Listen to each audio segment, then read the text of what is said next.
Berjumpa lagi dengan channel kami di Alur Film. Semoga kalian semua selalu sehat.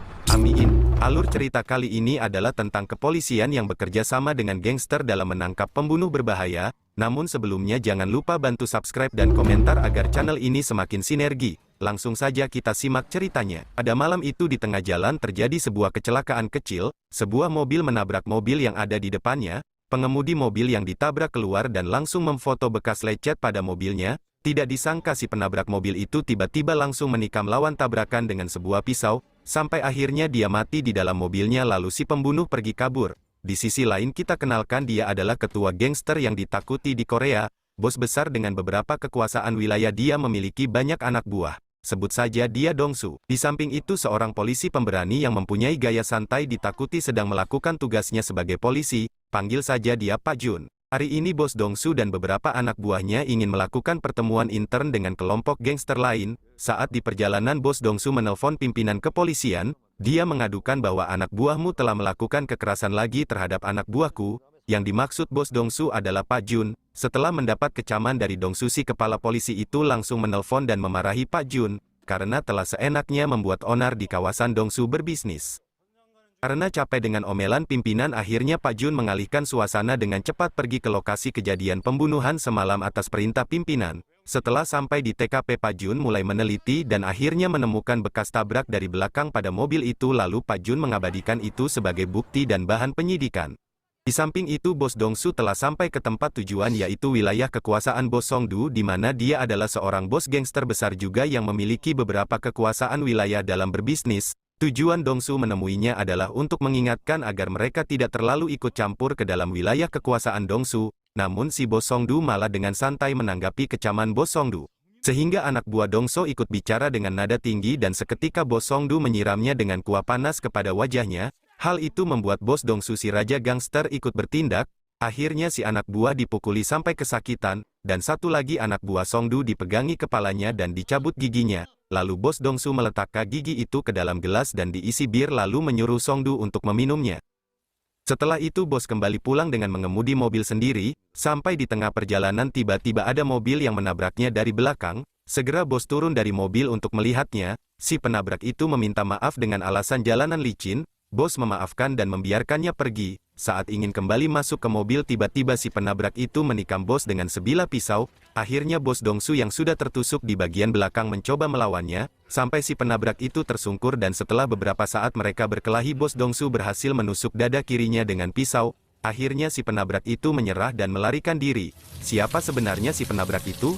Kejadian itu menyebabkan bos Dong-su koma dan harus dirawat. Sedangkan para anak buah sang bos tanpa diperintah langsung menyerang markas Song-du. Mereka menyangka ini adalah perbuatan Song-du dan anak buahnya yang berpikir tidak terima akan kecaman bos Dong-su tentang kekuasaan wilayah. Perkelahian pun berlangsung anarkis. Bos Dong-su masih dalam penanganan dokter. Di sisi lain si penabrak itu berhenti di tengah jalan dengan mobil putihnya. Dia mencoba mengobati sendiri luka tusukan pada dada kirinya.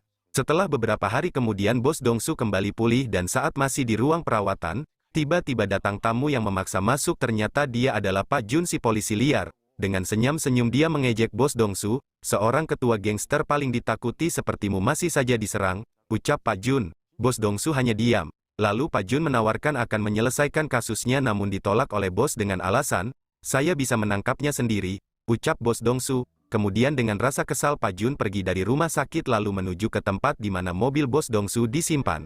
Setibanya di lokasi penyimpanan mobil, Pak Jun langsung menyelidiki mobil itu. Sisi demi sisi dia teliti, lalu dia menemukan bekas tabrak dari belakang mobil. Bentuk dan posisinya sama dengan kejadian sebelumnya. Di sisi lain bos Song-du datang menemui bos Dong-su di rumah sakit. Dia meminta pertanggungjawaban kepada Dong-su atas penyerangan anak buahnya dan atas kerusakan pada markasnya. Atau sebagai gantinya dia meminta sebagian wilayah kekuasaan Dong-su untuk diserahkan kepada Song-du. Tak banyak kata Dong-su hanya terdiam mendengar permintaan Song-du. Lalu Song-du pergi dengan memberikan waktu tenggang selama 24 jam. Malam itu si penabrak, sebut saja Jigo, si pembunuh luar, telah mengincar seseorang yang sedang istirahat memarkir mobil truknya. Sambil lalu bos Dong-su meminta bantuan ahli sketsa wajah untuk menggambarkan wajah Jigo. Satu persatu bos Dong-su menceritakan ciri-ciri wajah Jigo. sampai akhirnya terbentuklah sebuah wajah yang mirip persis dengan wajah Jigo, dan setelah Jigo berhasil menghabisi korbannya dia langsung menaiki truk seseorang sampai akhirnya memakan korban lagi, dan pisau yang digunakan untuk membunuh korbannya dia buang di pinggir jalan. Selanjutnya kita beralih ke Pak Jun si polisi liar, karena kesal dengan ucapan bos Dongsu yang tidak mau menceritakan kejadian saat penikaman, Pak Jun membawa anak buahnya sengaja menggerebek kasino milik Dongsu, tidak lain hanya untuk menggertak Dongsu agar mau menyerahkan kasus kepadanya. Akhirnya bos Pak Jun berhasil menemui bos Dongsu dan Pak Jun mulai mengulas kasus itu.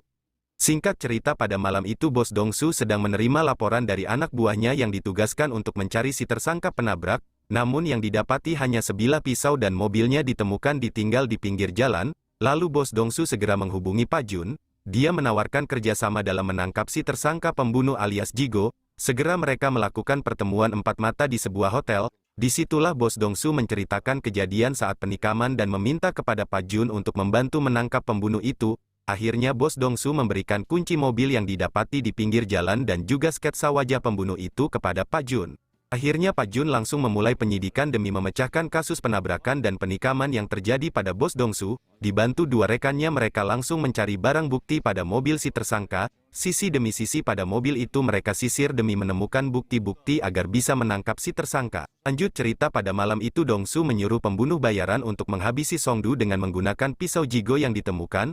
Alih-alih ini untuk mengalihkan bahwa si pembunuh Songdu adalah Jigo. Namun setelah penyidik melakukan tes DNA pada pisau itu, ternyata itu adalah pisau yang sama dan gennya adalah bekas korban yang sama sebelumnya. Mengetahui hal itu Pak Jun langsung pergi menemui bos Dongsu dan langsung memukulnya. Ternyata kau yang telah membunuh Songdu, berarti selama ini kamu juga yang merencanakan semua pembunuhan ini, sangka Pak Jun. Setelah suasana lumayan tenang, bos Dongsu mengakui kepada Pak Jun kalau dialah yang membunuh Songdu. Di situ Pak Jun kesal dan kebingungan atas kasus ini. Namun Pak Jun menyikapinya dengan tenang lalu dia pergi. Setelah itu bos Dongsu pergi ke markas Songdu untuk mengucapkan turut berduka cita atas kematian Songdu. Ini dilakukan biar Dongsu terbebas dari kecurigaan atas kematian Songdu. Singkat cerita saat Dongsu dan Pak Jun, malam itu mereka hanya berdua kembali mencari bukti-bukti pelengkap pada mobil Jigo. Saat lagi serius tiba-tiba ada suara bising keramaian mendekat. Tidak disangka ternyata itu adalah serangan dari anak buah almarhum Songdu. Mereka berniat balas dendam atas kematian bos mereka yaitu Songdu. Perkelahian pun terjadi pada malam itu setelah beberapa menit berlalu. Untung saja bos Songdu dan Pak Jun memiliki keahlian bela diri sehingga semua anak buah Songdu berhasil dikalahkan pada malam itu. Dan untuk menghilangkan jejak demi keamanan bersama utamanya dari media, pada malam itu juga bos Dongsu mengubur massal semua mayat-mayat itu ke dalam tanah. Esokan harinya, demi menangkap Jigo, Pak Jun dibantu rekannya sedang memancing kedatangan si Jigo dengan meminta bantuan mantan istrinya, sehingga tibalah saatnya di sebuah toko. Dengan pantauan dari tim polisi si mantan istrinya itu berpura-pura memberikan tas yang berisi uang, namun sial yang menerima tas bukan Jigo, tapi malah si penjaga toko. Saat Pak Jun mengintai dari atas loteng tiba-tiba melihat si Jigo di sudut bangunan juga sedang mengintai. Merasa keberadaannya diketahui Jigo melarikan diri dan mereka pun mulai mengejarnya. Sialnya karena mereka hanya bertiga dan kekurangan personil untuk mengepung Jigo, sampai akhirnya Jigo pun berhasil melarikan diri dan lolos dari kejaran Pak Jun. Di sisi lain bos Dongsu sedang mengadakan pertemuan dengan para rekan bisnisnya. Bos Dongsu menjamu mereka dengan sangat baik.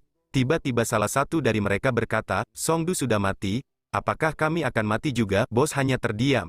Lalu dari mereka berkata lagi, Dongsu sangat baik dan royal kepada Songdu namun pada akhirnya dibunuh. Jadi hati-hati dengan kebaikan palsunya, ucap salah satu dari mereka. Karena kesal dan tidak tahan bos langsung menghajarnya habis-habisan. Sampai akhirnya dia tewas di tempat. Jangan bangunkan macan tidur. Kemudian bos menerima telepon dari Pak Jun, kalau malam ini akan ada pertemuan semua anggota gangster dan kepolisian persiapan untuk menangkap Jigo. Mereka semua berkumpul dan menyusun strategi. Pihak gangster dipimpin langsung oleh bos Dongsu dan di pihak kepolisian dipimpin oleh Pak Jun, melalui satu komando. Keseluruhan yang dikomandoi oleh Pak Jun gangster dan polisi siap bekerja sama demi menangkap Jigo alias si iblis pembunuh. 그냥 가자!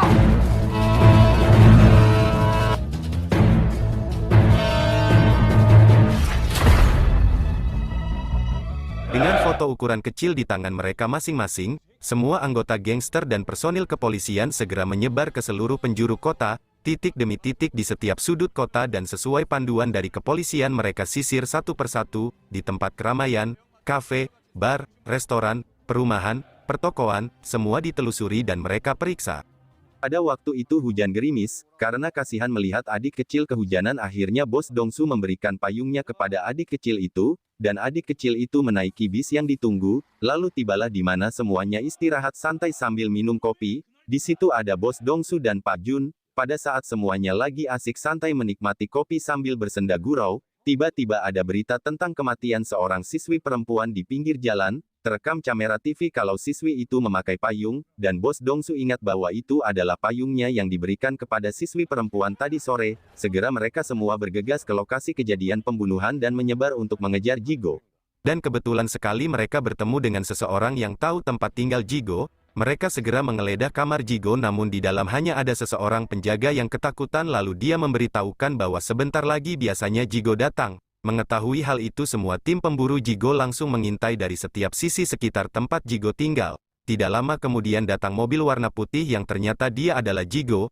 Namun Jigo merasakan ada yang aneh, dia mengetahui jika dia sedang dipantau sehingga Jigo tancap gas dan kabur. Segera tim pemburu mengejarnya. Pak Jun dan Bos Dongsu juga ikut mengejar dengan mobil. Kejar-kejaran pun terjadi. Pak Jun dan Bos Dongsu yang masing-masing menggunakan mobil warna hitam terus mengejar Jigo. Saat itu Bos Dongsu dan Pak Jun mengapit mobil Jigo sehingga terjadilah kecelakaan yang membuat mobil Jigo terseret, sampai akhirnya mobil itu terhenti di tengah jalan. Di situ Bos Dongsu langsung turun dari mobil untuk menangkap Jigo, namun Jigo sudah berhasil keluar dan lari. Mengetahui itu mereka langsung mengejar Jigo. Karena pada waktu itu suasana gelap pada malam hari, akhirnya mereka sedikit kesulitan dalam pencarian Jigo. Pelan-pelan mereka menyisir semua tempat untuk menemukan Jigo. Namun sial, pada waktu itu anak buah Bos Dongsu tertikam oleh Jigo sampai akhirnya harus terluka parah, dan Jigo langsung pergi. Di situ Bos Dongsu datang dan menemukan keadaan anak buahnya yang sudah sekarat sampai akhirnya dia harus mati di tempat. Bos Dongsu sangat marah dan melanjutkan mengejar Jigo, menemukan bercak darah yang mengarah masuk ke dalam ruangan karaoke. Di situ Bos Dongsu mengamati setiap ruangan karaoke, dan mencurigai satu ruangan di mana penyanyinya sambil menangis ketakutan. Melihat itu pelan-pelan Bos Dongsu masuk ke ruangan itu dan si penyanyi itu menunjuk ke arah toilet.